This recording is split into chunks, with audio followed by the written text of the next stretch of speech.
You know how sometimes you find something really fascinating online, maybe even a bit out there, Hmm. and you just want to understand it quickly, like get the main idea without digging through tons of complex stuff. Yeah, absolutely.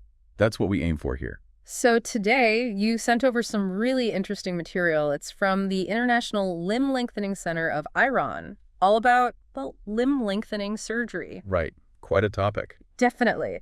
So let's dive in, figure out what this procedure actually involves. Okay, so we've looked through that info, and the goal is to give you a clear picture. We'll cover, what it is, how it works mechanically, what the whole experience looks like, and some key things to consider. Basically helping you get up to speed on something complex without feeling totally overwhelmed. Exactly, and hopefully have a few of those aha moments as we go. All right, so limb lengthening surgery. The name is pretty direct, but what's the actual, core concept here? It sounds quite major. It is a significant procedure, yeah. The key thing the material stresses is that this is really the only scientific way to increase your height after your natural growth plates have fused. After you've stopped growing naturally, basically. Precisely. Usually after puberty. You might also hear it called height increase surgery or leg lengthening, leg extension surgery. Different names, same thing. Fundamentally, yes. They all refer to the same procedure. And the main goal is longer legs. That's the primary focus, yes. Okay. Usually lengthening either the tibia, that's the main lower leg bone, or the femur, the thigh bone. Okay. But what's crucial to understand right away is this isn't quick. It's very gradual. How gradual? The material mentions a maximum increase of about 1 millimeter per day during the active lengthening part. Wow, 1 millimeter a day. That sounds incredibly slow. How does that even add up? It does sound tiny, but it's consistent. And think about it. It has to be slow because it's not just the bone. Right. What else? Your soft tissues, skin, muscles, nerves, they all need to lengthen gradually along with the bone. Ah, okay. That makes sense. Which is why physical therapy, lots of stretching, is so vital throughout the whole thing Yeah. to keep everything working properly. So the whole process takes how long? It can take several months. Really depends on the target height increase. Yeah. And yeah, the center we're looking at mainly does the femur or tibia. Okay, so that's the what. Let's get into the nitty-gritty, the how. How on earth do you make a bone longer? Still sounds a bit like science fiction. It does, doesn't it? But the principle is actually based on the body's natural ability to heal itself, to regenerate bone. Okay. So the first step is surgery. It's called an osteotomy.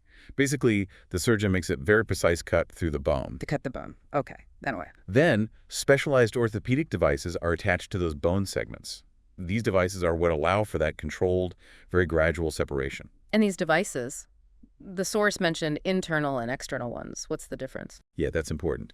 Internal fixators, like the one used in what they call MTN surgery, manual telescopic nail, go inside the bone. It's a special nail that extends. Inside the bone itself. Got it. External fixators, on the other hand, are used in methods called LON and LTN. These are frames on the outside of the leg attached to the bone with pins that go through the skin. Okay, internal and external. Makes sense. What happens right after the surgery? There's a short rest period, about 5 to 7 days. They call it the delay period. It lets the initial healing begin before the actual lengthening starts. So after that week or so, the lengthening begins. Who actually adjusts the device each day? The surgeon. No, usually not.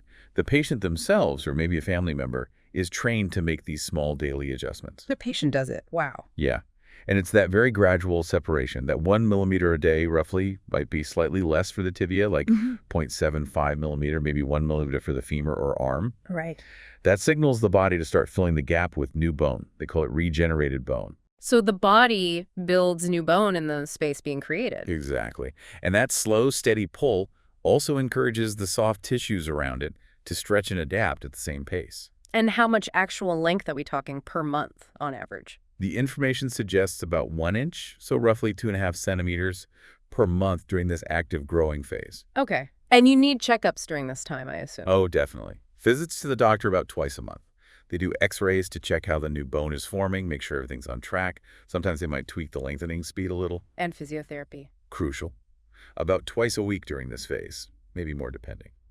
Helps with mobility, manages discomfort. Okay, so the new bone fills the gap. Once you hit the target length, say 6 centimeters, is the new bone done? Is it strong? Not immediately, no.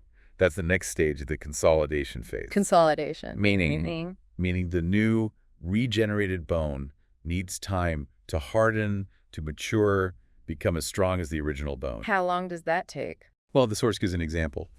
Gaining maybe 2.5 inches, so about 6 centimeters, might take around 3 months of active lengthening. But then it could take another 5 or 6 months for that new bone to fully consolidate and harden. So quite a long time after the lengthening stops. Yeah, think of it like wet concrete versus fully cured concrete. It needs time to reach full strength. That's a good analogy. What helps that hardening process along? Several things are really important here. Avoiding nicotine is a big one. It seriously hinders bone healing. Okay, no smoking. Right.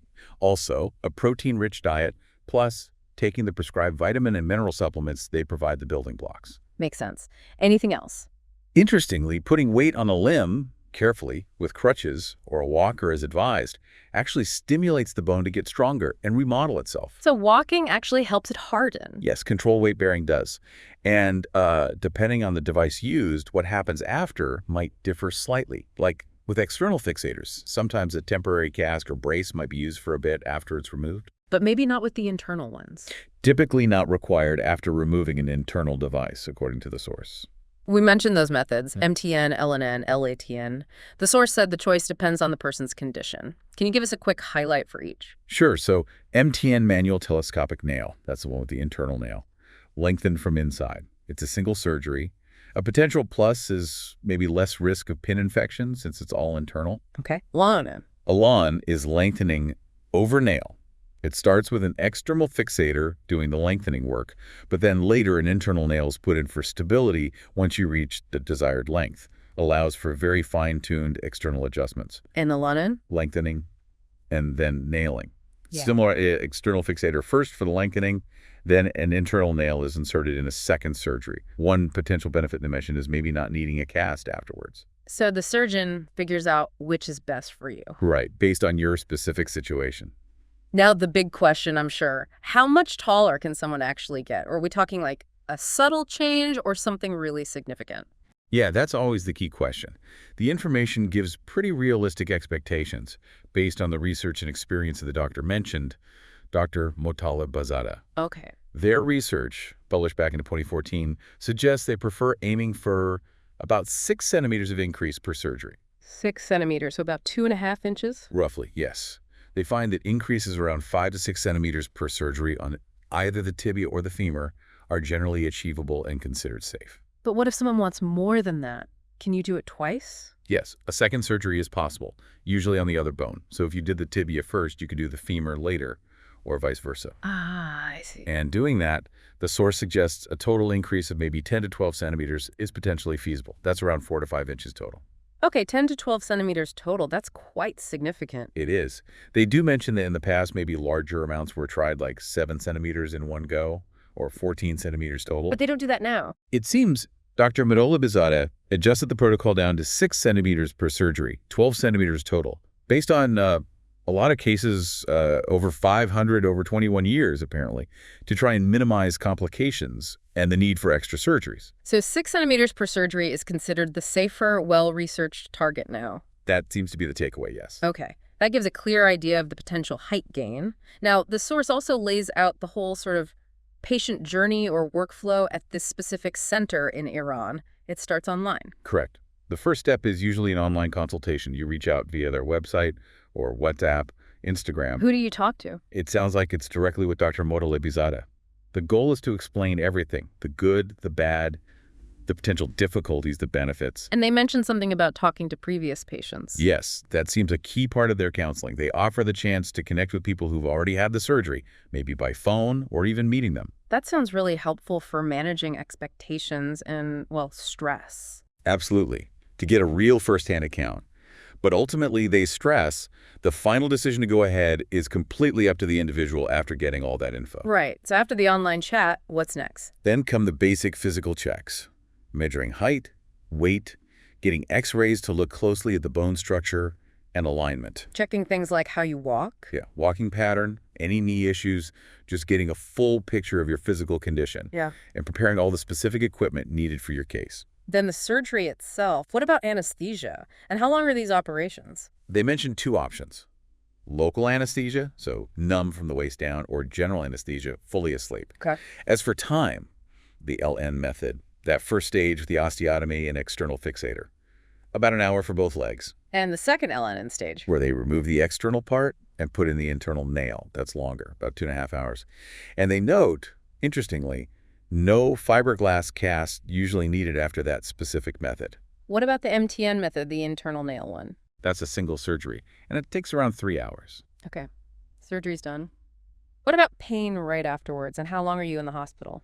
They use pain control pumps, apparently, delivering painkillers continuously right after surgery. To manage the immediate pain. Right. They acknowledge you'll feel some pain, but say it's generally well controlled this way. Patients get private rooms, nurses, amenities. Then when do you get up? Usually the next day, Dr. Motallebizadeh visits, and they encourage you to start walking, carefully, with a walker. The day after surgery. Wow. Seems so. And the typical hospital stay is pretty short, just 2 to 3 days. What about the pain trend? Does it stay bad? They say the pain usually peaks in the first day or two, but then decreases significantly, like quite substantially after that. Yeah. You get prescriptions for pain relief when you leave, of course. So you go home after a few days. When does the actual lengthening part start? About a week after surgery, usually, there's a follow-up appointment, and that's when the gradual increase typically begins. And they teach you how to use the device. Yes, you get trained on how to make those daily adjustments. They mentioned the MTN internal method is often seen as quite simple to manage, just turning a screw, basically.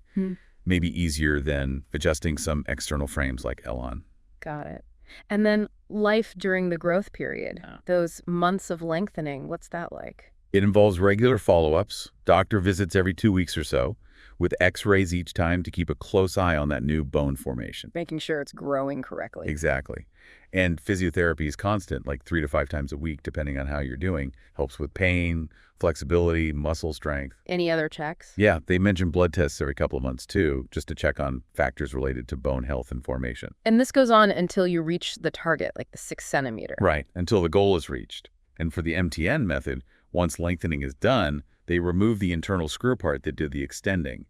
Patients apparently feel quite a bit better once that's out. The source also listed 5 kind of essential points for managing things well during this growth phase. What were those again? Yeah, these are key lifestyle things. 1, regular proper physiotherapy and exercise. Yeah. 2, aiming for good sleep, specifically mentioning being asleep by 10:30 p.m., for healing. Okay.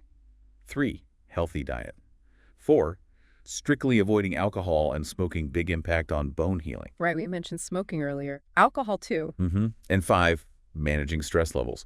All these contribute to how well your body regenerates that bone and how you cope overall. Makes sense. Now, the center obviously promotes itself. What reasons do they give for why someone should choose them? Their key selling points. Well, they highlight their specific expertise and long experience in limb lengthening. That's their focus. Specialization. Right. They also emphasize the doctor's commitment to making sure patients really understand everything before deciding. And they talk about a team approach. Surgeons, assistants, nurses, physios, all working together. Aiming for the best results. That's a stated goal, yes. Best functional and aesthetic outcomes. And they offer a free consultation via email, too. We touched on pain, but let's hit it directly again. How painful is this surgery? Really, it must be a huge concern.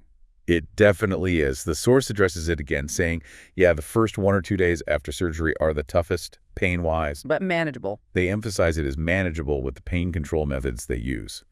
And critically, they say most patients feel a really significant drop in pain, like 80–90% less by day 3 and in the following weeks. So bad at first, but gets much better relatively quickly. That's the picture they paint. Some discomfort is expected, but it's presented as controlled and diminishing. Okay. And just to lock in the height potential one last time, what are the numbers? Consistently, they state 5 to 6 centimeters from one surgery on either the tibia or femur. And if you do 2 surgeries? Then the potential total increase is in the range of 10 to 12 centimeters. Got it. Okay, well, we certainly covered a lot of ground here, from, the basic idea behind limb lengthening to the actual procedures, the recovery, the potential outcomes, all based on this info from the Iran Center. It's clearly a huge commitment. Absolutely. It's not a minor thing. It's very controlled, very gradual, and needs real dedication from the patient, the daily adjustments, the constant physio. Yeah. But the potential for that significant height increase is there. And this source really emphasizes their focus on patient care. minimizing risks through their experience and protocols. So wrapping up this deep dive, it does make you think, doesn't it, about the motivation someone might have for choosing this. What does that say about maybe how society views height? Interesting point. And looking ahead, as medicine keeps advancing, what other aspects of ourselves might become modifiable, and what questions does that raise? That is definitely food for thought, where technology meets human desire and the ethical considerations that come with it. A much bigger conversation for sure. Well, thanks for exploring this complex topic with us. We really hope this breakdown gave you a much clearer understanding of what limb lengthening surgery entails. Hope it was helpful. As always, keep questioning, keep exploring whatever sparks your curiosity.